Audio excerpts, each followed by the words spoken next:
امریکہ کی جانب سے ایران پر اقتصادی پابندیوں کا اطلاق 5 نومبر سے ہو گیا۔ ان پابندیوں کے پیش نظر ایران میں جنگی مشقیں جاری ہے۔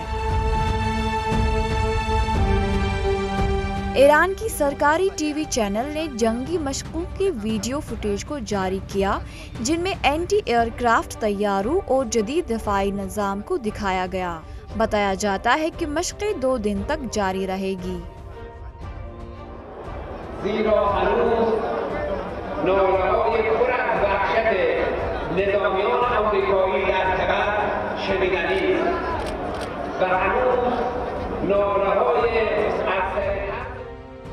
رواں برس مئی میں امریکہ نے ایران کے جوہری معاہدے سے دستبرداری کا اعلان کیا اور ایران پر سخت ترین اقتصادی پابندیوں کا اعلان کیا تھا۔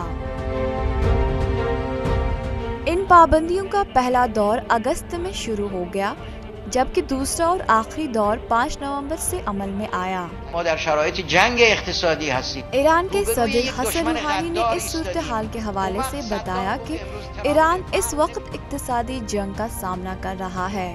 تاہم انہوں نے کہا کہ ایران ان پابندیوں کا کامیابی کے ساتھ سامنا کرے گا۔ دوسری جانب ایران کے مختلف شہروں میں ان پابندیوں کے پیش نظر امریکہ اور اسرائیل مخالف احتجاجی مظاہرے کیے گئے۔ لوگوں نے امریکہ اور اسرائیل کے پرچم بھی نظر آتش کیے۔